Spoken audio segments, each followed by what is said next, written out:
बहुत समय पहले की बात है।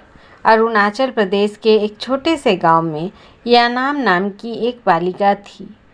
पिछले साल उसके गांव में भयानक महामारी फैली थी, जिसमें उसकी माँ, दीदी, भाई और दादी की जानें चली गई थी।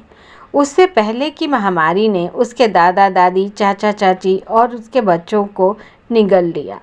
अब केवल परिवार में यानाम और उसके पिता ही बचे रह गए थे। परंतु इस साल की महामारी ने पिताजी को भी नहीं बख्शा। पिता की मृत्यु से उस नन्ही जान को बहुत आघात पहुंचा। यानाम अपने पिता से बहुत प्रेम करती थी। वह तो पिता की लाडली राजकुमारी थी। पिता भी उस पर अपनी जान छिड़कते थे। पिता के असामयिक विछोह से यानाम को गहरा मानसिक आघात पहुंचा। गांव वाले जब पिता के शव को दफनाने के लिए ले जाने लगे तो यानाम बिलख बिलख कर रोने लगी और पिता के शव से लिपटकर गांव वालों से कहने लगी, शव को दफनाने नहीं दूंगी, शव यहीं पर पड़ा रहेगा, मैं इसकी देखभाल करूंगी। यानाम के भोले मन को लगता था कि सर्वशक्तिमान दोत्री और पोली अर्थात सूर्य और चंद्रमा अवश्य उसका रुदन सुनेंगे और पुनः उसके पिता को जीवित कर देंगे। गांव वाले भोली यानाम को समझा समझा कर थक गए कि मरने वाला कभी दोबारा जी नहीं उठता है, मगर यानाम अपनी जिद पर अड़ी रही, तनिक भी टस से मस नहीं हुई। अंततः गांव वालों को हारकर भारी मन से यानाम को रस्सियों से बांधना पड़ा ताकि समय से उचित संस्कारों के साथ शव को दफनाया जा सके। शव को दफनाने के पश्चात गांव वालों ने यानाम की रस्सियों को खोल दिया। गांव की एक बूढ़ी महिला उसे अपने घर ले आई और यानाम से कहा, मैं तुम्हारा भरण पोषण करूंगी, अब से तुम मेरी बेटी हो, स्वयं को अकेली मत समझना। यानाम की आंखों से आंसू थमने का नाम नहीं ले रहे थे। वह अपने पिता को याद करके रोती रही। बार बार पिता का सौम्य चेहरा उसकी आंखों के सामने घूमता रहा। इस तरह रात हो गई। बूढ़ी महिला और उसके परिवार के अन्य सदस्य सो चुके थे, किंतु यानाम का मन इतना व्यथित था कि वह सो नहीं पाई। बार बार उसकी नींद उचट जाती। यानाम ने चुपके से फावड़ा उठाया और घर से बाहर चल पड़ी। रात के अंधेरे में वह फावड़ा लेकर पिता के कब्र के पास पहुंची। यानाम फिर से रोने लगी। रोते रोते कब्र को खोदती जाती और कहती जाती, मुझे आपके साथ रहना है, मैं यहाँ अकेले कैसे रह सकती हूँ, मैं अकेले नहीं रह पाऊँगी, मैं भी आपके पास आ रही हूँ। खुदाई के कारण जब ऊपर की मिट्टी हटी तो यानाम ने देखा पिता का शव कपड़े में लिपटा हुआ है। यानाम ने और जोर लगाकर अपने हाथों से मिट्टी को हटाया और कब्र के भीतर कूद गई। भीतर उसने देखा पिता का शव ठीक कब्र के बीचों बीच रखा हुआ था और कब्र के दोनों किनारों पर पिताजी द्वारा प्रयुक्त वस्तुएं थीं। इसी जनजाति में कब्र में मृतक की वस्तुओं को रखने का रिवाज है। यानाम ने उन वस्तुओं को एकत्र कर एक कोने में रखा और ठीक पिता के सिर के पास सामने वाले कोने में बैठ गई। बैठकर पुनः रोने लगी। रोते रोते उसकी आंखें सूज गई। फिर थकी मांदी वह नन्ही जान नींद के आलिंगन में समा गई। शायद वह 3 दिनों तक सोई होगी, क्योंकि जिस दिन उसकी नींद टूटी उस दिन एक अद्भुत और अलौकिक घटना की साक्षी बनी। वह नींद से जागने के पश्चात यानाम पिता के शव को टकटकी लगाए देख रही थी। तभी उसने अत्यंत विस्मयकारी दृश्य देखा कि एकाएक पिता के शव में कुछ हरकत हुई। फिर जोर से कुछ फूटने की आवाज़ आई। उसने आंखें मलकर देखा तो पिता का शव जिस कपड़े में लिपटा था वह कपड़ा बीच से फट गया था। कपड़े के फटने के स्थान पर एक छेद बना और उस छेद से हल्का धुआं निकला और फिर उस धुएं ने धीरे धीरे एक आकार ग्रहण किया। उस आकार में से एक चेहरा उभरने लगा। यानाम ने चकित होकर आंखें फाड़ कर देखा। यह चेहरा किसी अन्य का नहीं, बल्कि यह तो उसके पिता का है। यानाम खुशी से उछल पड़ी। उसने पिता के हाथ को थामा, मगर यह क्या, पिता का हाथ उसकी नन्ही हथेली में नहीं समा पाया। वह हाथ को छू नहीं पा रही थी। अब उसने पिता के शरीर को छूने का प्रयास किया, किंतु शरीर भी पकड़ में नहीं आ रहा था।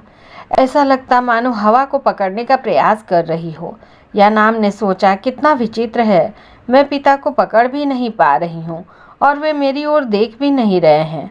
यानाम ने देखा पिताजी अपने ही शव के ऊपर बैठे हुए हैं।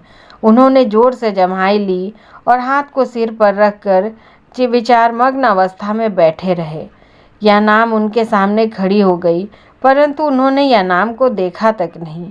यानाम ने पिताजी कहकर भी बुलाया, पर उन्होंने सुना नहीं। यानाम को बहुत आश्चर्य हुआ। यह तो पिता के कलेजे का टुकड़ा है, मगर ऐसी क्या भूल हो गई उससे कि पिता उसकी अनदेखी कर रहे हैं। अब यानाम रोने लगी। यानाम ने सोचा पिताजी उसका रोना सुन उसे मनाएंगे, किंतु ठीक इसके विपरीत हुआ। पिताजी चुपचाप उठकर कब्र से बाहर चले गए। यानाम को लगा कुछ एक दिनों में पिताजी कितने बदल गए हैं। यह सोचकर वह और जोर से फुट फुट कर रोने लगी। कुछ समय बाद पिताजी अपने साथ कई सामान लेकर कब्र के भीतर उतरे। इन सामानों में कंघा, छोटी छुरी, धातु के बने छोटे छोटे दानों से बनी माला और चिलम और टोपी आदि थे। यानाम इन चीज़ों को भली प्रकार से पहचानती थी। यानाम ने सोचा, ये सारी चीज़ें तो घर पर रखी हुई थीं, तो क्या पिताजी घर जाकर इन चीज़ों को ले आए हैं? इसका मतलब यह पिताजी नहीं तो फिर कौन है? क्या यह उनकी आत्मा है? यानाम ने दादी से सुना था कि जब किसी व्यक्ति की मृत्यु हो जाती है, तब 3 दिन पश्चात उसकी आत्मा अपने घर लौटती है और अपनी बाकी चीज़ों को ले जाती है। यानाम को अब समझ में आया, इसलिए पिताजी उसको देख और सुन नहीं पा रहे। यानाम और भी भावुक हो गई। उसने असहाय नेत्रों से पिता की ओर देखा। पिताजी यानाम की उपस्थिति से बिल्कुल अनभिज्ञ थे। वह अपने शव के ऊपर बैठकर कंघों से केसों को संवारते हैं, फिर एक जूड़ा बनाते हैं, टोपी लगाकर नए वस्त्र पहनते हैं। उसके पश्चात निश्चिंत भाव से चिलम पीते हैं। इस दौरान कब्र के कोने की मिट्टी धीरे धीरे फटने लगती है। पिताजी वहां कटोरे के पानी में अपना चेहरा निहारते हैं, जूड़े पर हाथ फिराते हैं और पहने हुए वस्त्रों पर एक दृष्टि डालते हैं। वे पूरी तरह सज संवर कर तैयार हैं। इसके पश्चात वे कब्र की कोने वाली मिट्टी, जो फटकर अब गड्ढा बन गई थी, उसके भीतर समा गए। परंतु यानाम भी कहाँ हार मानने वाली थी। वह भी पिता के पीछे पीछे उस गड्ढे में कूद गई। घूप अंधेरा, गहन अंधकार में यानाम आगे बढ़ती जा रही थी। अंधकार की कालिमा में हाथ को हाथ नहीं सूझ रहा था। केवल पिता की चिलम की रोशनी बीच बीच में किसी जुगनू की भांति जल और बुझ रही थी। ऐसा प्रतीत होता मानो वह किसी लंबी और अंधकार भरी सुरंग में किसी अदृश्य छवि का पीछा कर रही हो। यानाम निरंतर चली जा रही थी, जरा सा भी कहीं ठहरी नहीं।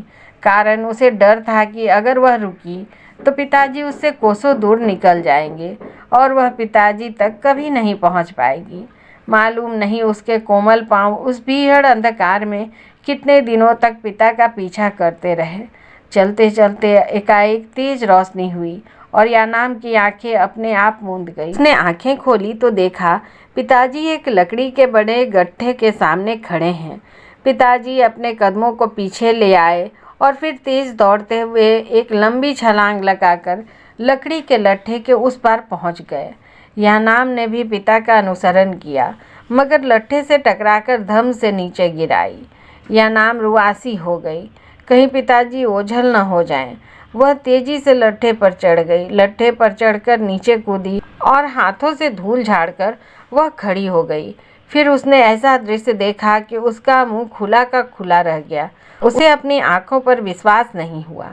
एक पूरा गांव बसा है वहाँ। लोगों की भीड़ उमड़ आई। कई सारे जाने अनजाने चेहरे। उन चेहरों में यानाम के दादा दादी, चाचा चाची, मामा मामी और माँ भी थे। यानाम का अबोध मन यह जानने के लिए ललायित हो उठा कि यह कौन सा लोक है जहाँ सारे मृतक जी उठे हैं। क्या यह कल्पना है या सच? यह काल्पनिक लोक भी कोई वास्तविकता है? यह तो कोई जादुई लोक लगता है। यानाम अपने भाग्य पर इतराने लगी, यह सोचकर कि मैं कितनी सौभाग्यशाली हूँ जो इस अद्भुत लोक में प्रवेश कर पाई। उधर गांव में मेरे जैसे कितने बच्चे हैं जो इस अद्भुत लोक से परिचित हैं। यानाम खुशी के मारे अपनी माँ के पास दौड़कर गई, किंतु माँ ने उसे देखा भी नहीं। वहाँ उपस्थित भीड़ में किसी ने यानाम को नहीं देखा। सारे लोग यानाम की उपस्थिति से नितांत अनभिज्ञ थे। स्त्रियां समूह में खड़ी होकर नूपुर नृत्य द्वारा पिताजी का स्वागत करने लगीं।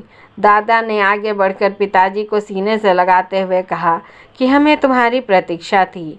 अब तुम अपने वास्तविक स्थान पर पहुंच चुके हो। आओ घर चलें। यानाम को याद आया कि इसलिए पिताजी अपनी मृत्यु के एक दिन पहले कह रहे थे कि उनके स्वप्न में दादाजी बार बार आकर उन्हें बुला रहे हैं। दादाजी और अन्य परिजन पिताजी को घर ले आए। यानाम भी पीछे पीछे पहुंच गई। घर में कई बच्चे और पालतू जानवर थे। इन बच्चों में यानाम की दीदी, भाई और चाचा के बच्चे थे। यानाम ने बिल्लियों के बीच 2 कुत्तों को, जिनके नाम इक्का तुम्मू इक्का ऐसा था, को देखा।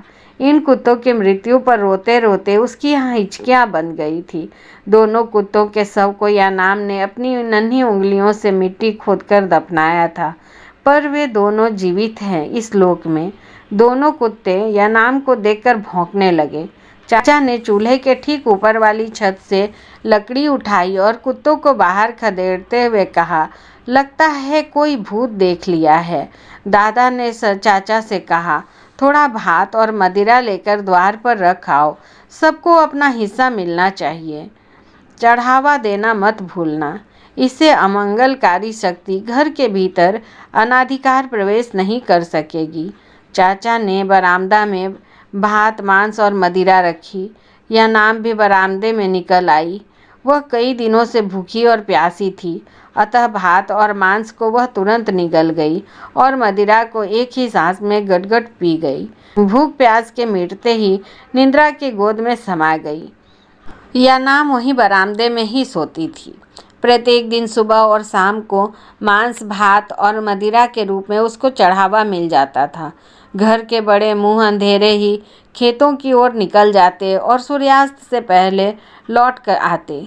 दिन भर बच्चे घर में नाना प्रकार के खेल खेलते और उधम मचाते। यानाम बच्चों के बीच में अदृश्य रूप से सम्मिलित होती। भले ही कोई उसकी उपस्थिति से अनभिज्ञ हो, परंतु वह बराबर खेल में भागीदारी करती। इस प्रकार कई दिन बीत गए। एक शाम अचानक पिताजी ने खेत से लौटकर बिस्तर पकड़ लिया और 2-3 दिन तक उठे नहीं।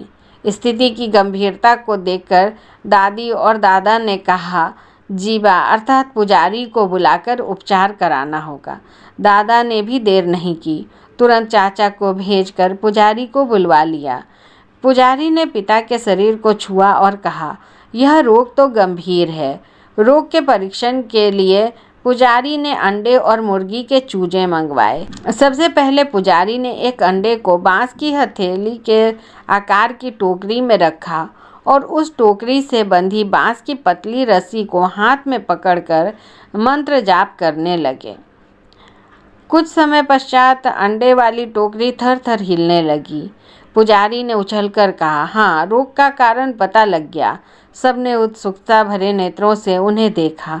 वे रहस्यमयी भाव से कहा, किसी मानवीय शक्ति का प्रकोप है।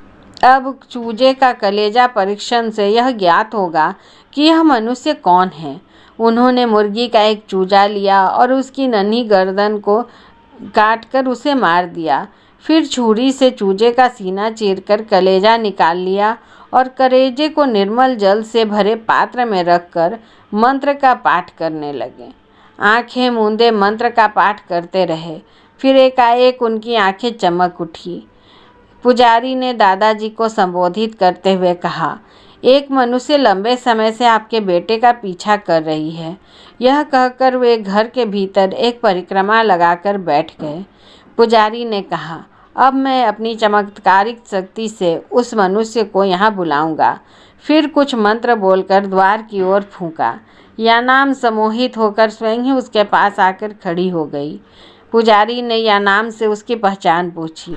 पहचान जानने के पश्चात यानाम से बोले, बेटी, तुम अपने वास्तविक घर तानीमोक अर्थात पृथ्वी लोक को चली जाओ। यह उईमोक अर्थात प्रेतात्माओं का लोक है। तुमने इस लोक में अनाधिकार प्रवेश किया है। तुम्हें लौटना होगा। यह कह पुजारी दादा को बताने लगे कि यानाम नामक तुम्हारी पोती अपने पिता का पीछा करती करती इस लोक तक पहुंच आई है। यह सुन परिवार वाले दहाड़ मारकर रोने लगे। यानाम की माँ ने पुजारी से रोते हुए यह विनती की कि एक बार वह यानाम को देखना चाहते हैं, कृपया अपनी दिव्य शक्ति से वह यानाम का दर्शन करा दें। रुग्णावस्था में पड़े यानाम के पिता ने भी कराहते हुए पुजारी से याचना की, एक बार मुझे मेरी फूल सी बेटी का दर्शन करा दीजिए। क्या यह संभव नहीं कि यानाम हमारे साथ इस लोक में सदा के लिए रह जाए? आप तो सर्वशक्तिशाली हैं। पुजारी ने तटस्थ भाव से उत्तर दिया, सारी शक्ति की एक सीमा होती है। जो शक्ति किसी सीमा में नहीं बनती वह तो विनाशकारी शक्ति ही हो सकती है। मैं लाचार हूँ, मैं प्रकृति के नियम से बंधा हूँ और प्रकृति के नियम से आप सभी भली भांति परिचित। किसी मृतक की आत्मा ही इस लोक में प्रवेश कर सकती है, कोई जीवित मनुष्य नहीं। इस लोक में प्रवेश करने का यानाम को कोई अधिकार नहीं है, क्योंकि उसकी अब तक मृत्यु नहीं हुई है। यानाम को दीर्घायु प्राप्त है। पृथ्वी लोक में जब उसका समय पूरा हो जाएगा तो निश्चित ही उसे इधर ही आना होगा। इन दो लोकों का विभाजन मैंने नहीं, प्रकृति ने निर्धारित किया है।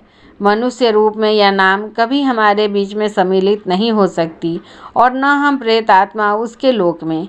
किसी को भी, चाहे मनुष्य हो या प्रेत, अपने अपने लोक के अतिक्रमण का अधिकार नहीं है। हम सबको प्रकृति के नियम का आदर करना होगा। यह बोलकर पुजारी ने यानाम की ओर देखा और अपने स्वर में कोमलता भरकर उसने कहा, बेटी, हम जानते हैं तुम अपने पिता से अत्यधिक प्रेम करती हो। पिता के प्रति तुम्हारा प्रेम देखकर मैं अभिभूत हूँ। तुम्हारी पितृभक्ति अद्वितीय है। तुम्हारी पितृभक्ति ने क्षण भर के लिए प्रकृति को भी मात दे दी, किंतु अब तुम्हें लौटना होगा। जब तक तुम यहाँ रहोगी तब तक तुम्हारे पिता स्वस्थ लाभ नहीं प्राप्त करेंगे। क्या तुम अपने पिता को सदा के लिए रोगी बनाना चाहती हो? यानाम ने भर्राए हुए स्वर में बोला, नहीं, कभी नहीं। मैं लौटने को तैयार हूँ, मुझे यथाशीघ्र वापस भेज दीजिए। यह सुनकर पुजारी ने तीव्र गति से मंत्र का जाप किया और एक लंबी सांस भरकर पूरे बल के साथ उसे यानाम के ऊपर फूंका। उसके बाद क्या हुआ यानाम को कुछ याद नहीं। जब यानाम की मूर्छा टूटी तो उसने स्वयं को उस बूढ़ी महिला के घर में पाया, जो पिता की मृत्यु के पश्चात उसे अपने घर ले आई थी। पुजारी का कथन 100% सत्य सिद्ध हुआ। यानाम को बहुत लंबी आयु मिली। बड़ी होकर बूढ़ी महिला के बेटे से उसका ब्याह हुआ। दोनों के कई बच्चे हुए, फिर इन बच्चों के भी ब्याह हुए।